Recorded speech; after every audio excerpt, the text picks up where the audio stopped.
హరే కృష్ణ, నమస్కారం అందరికీ.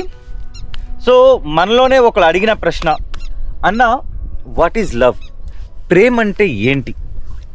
So to be very honest, ఈ ప్రశ్నకి జవాబు నేను ఇవ్వగలుగుతానో లేదో నాకు తెలియదు, కానీ దీని జవాబు ఎప్పుడు కృష్ణతోటి ఉంటుంది. Okay, to be very honest, ఒక నిజమైన భక్తుడికి కృష్ణ అంటేనే ప్రేమ. ఓకే, ఆ ఒక్కటి తప్పించి ప్రేమ అంటే ఇంకేం లేదు.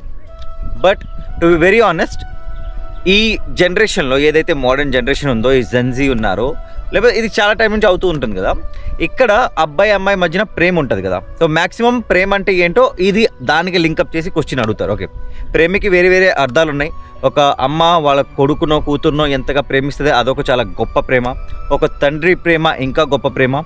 దీనికన్నా గొప్ప ప్రేమ ఒక అన్న తమ్ముడు మధ్యన ఉన్న ప్రేమ, అక్క చెల్లెల మధ్యన ఉన్న ప్రేమ, అన్న చెల్లెలు లేదా అక్క తమ్ముడు మధ్యన ఉన్న ప్రేమ చాలా గొప్పది. ఓకే, ఇద్దరు ఫ్రెండ్స్ మధ్యన ఉన్న ఒక బాండింగ్, దాన్ని ప్రేమతో పోల్చరు, ఫ్రెండ్షిప్ అంటారు. బట్ అది కూడా చాలా పెద్ద గొప్ప ప్రేమ. బట్ ఒక అమ్మాయి అబ్బాయి ప్రేమిస్తే ఆ ప్రేమకి ఏదైనా అర్థం ఉందా? అసలు ఆ ప్రేమ అంటే ఏంటి? ఓకే, సో దాని పరంగా ఆన్సర్ చెప్తాను. Okay, so love is like friendship, ప్రేమ అంటే స్నేహం.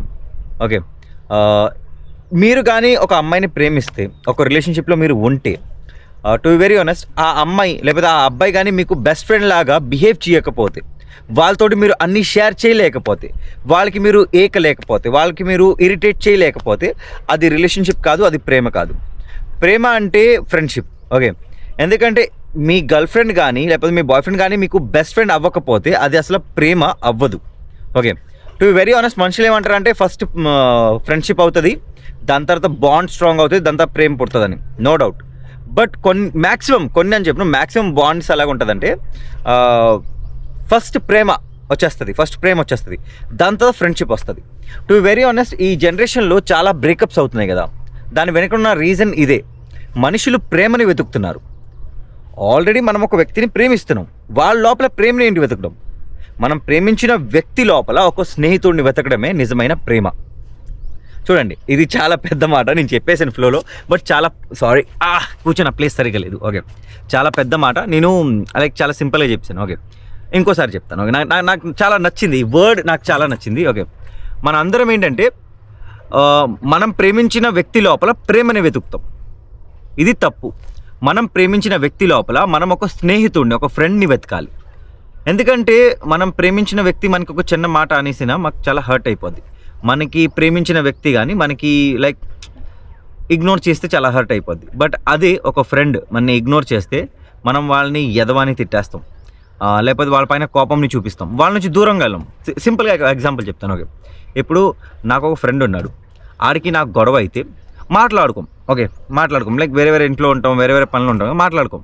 కానీ కలిసినప్పుడు మన మధ్యన గొడవ అయినా కూడా, ఏరా నువ్వు నాతోటే గొడవ పెట్టుకుంటావా, నేను ఎవరో నువ్వు మర్చిపోయావా, అది ఇదని మాట్లాడుకుంటావు. సో గొడవ ఉన్నా మాట్లాడేసుకుంటాం, మెల్లిమెల్లిగా మాట్లాడుతూ మళ్ళీ ఫ్రెండ్స్ అయిపోతాం. సో ఇది యాక్చువల్లీ ఫ్రెండ్షిప్లోనే జరుగుతుంది. సో మీరు ఒక మాట క్లియర్గా ఉండండి, రిలేషన్షిప్లో ఒక అమ్మాయితో ఉన్నప్పుడు అక్కడ ప్రేమను వెతకండి, మీ ఇద్దరి మధ్యన ఫ్రెండ్షిప్ని వెతకండి. ఓకే, ఆబ్వియస్లీ ప్రేమకు ఒక చాలా పెద్ద అర్థం ఉంది. ఓకే, ప్రేమ అంటే మనం ఒక అమ్మాయిని ప్రేమించేది అదొక ప్రేమ కాదు. ఒక అమ్మ కొడుకుని ప్రేమిస్తుంది, టు బి వెరీ ఆనెస్ట్, అది కూడా పూర్తిగా ప్రేమ కాదు. తండ్రి కొడుకుని లేకపోతే కూతుర్ని ప్రేమిస్తారు, అది కూడా పూర్తిగా ప్రేమ కాదు. నిజమైన ప్రేమ అంటే ఏంటంటే అది భగవంతుడికి వాళ్ళ పిల్లల పైన ఉన్న ప్రేమ, కృష్ణుడికి మన పైన ఉన్న ప్రేమ. ఓకే, ఇప్పుడు ఇంత పెద్ద సృష్టిని సృష్టించారు. ఓకే, చూడండి, నా వెనకన మీరు రివర్, లైక్ ఇది ఒక డ్యామ్ అనమాట. ఓకే, కొన్ని మౌంటైన్స్ చూడొచ్చు, అలాగే పైన ఆకాశంని చూడొచ్చు. నేను ఎంత బాగా ఊపిరి తీసుకోగలుగుతున్నాను, ఆక్సిజన్ ఉంది. సో ఇంత పర్ఫెక్ట్గా డిజైన్ చేశారు. నాకు 5 వేలు ఇచ్చాడు, ఓకే, కళ్ళు ఇచ్చాడు, చూడ్డానికి నడ్డానికి కాలు ఇచ్చాడు, మంచి శరీరం ఇచ్చాడు, మంచి ప్లేస్ ఇచ్చాడు. ఓకే, సైలెంట్గా ఉంది, కెమెరా ఇచ్చాడు వీడియో చేయడానికి.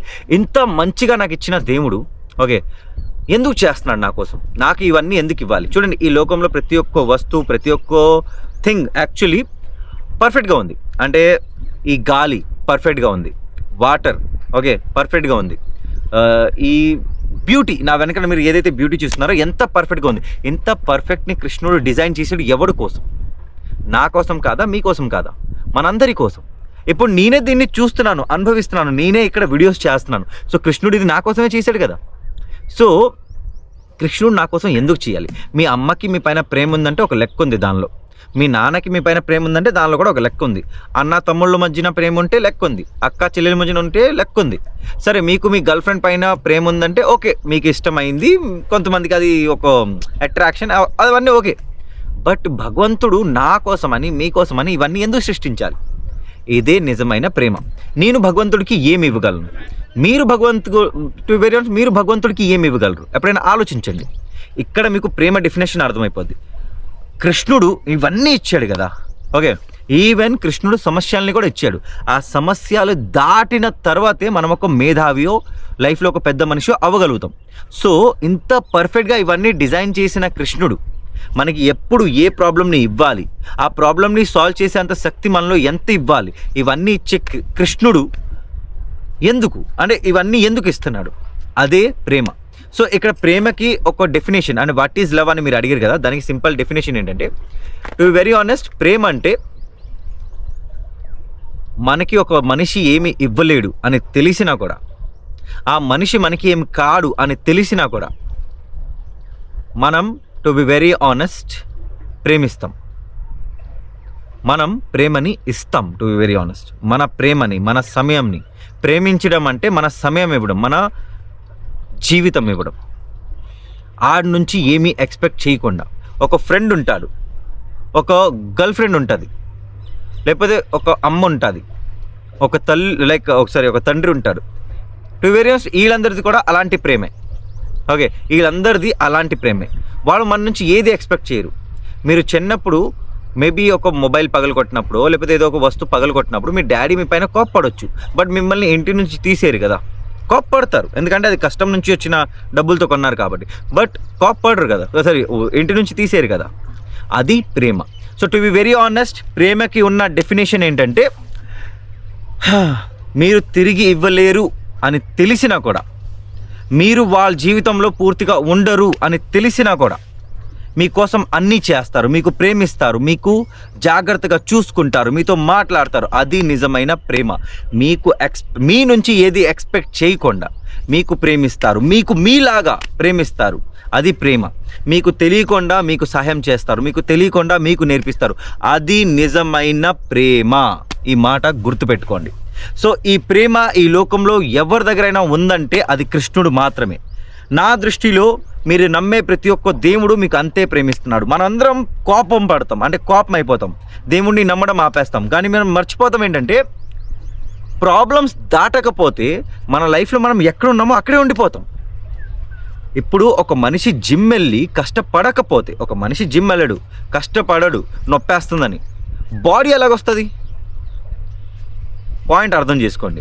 లైఫ్లో కూడా అంతే. ఒక మనిషి సమస్యని దాటకపోతే వాడి జీవితంలో వాడు పైకి ఎదగలేడు.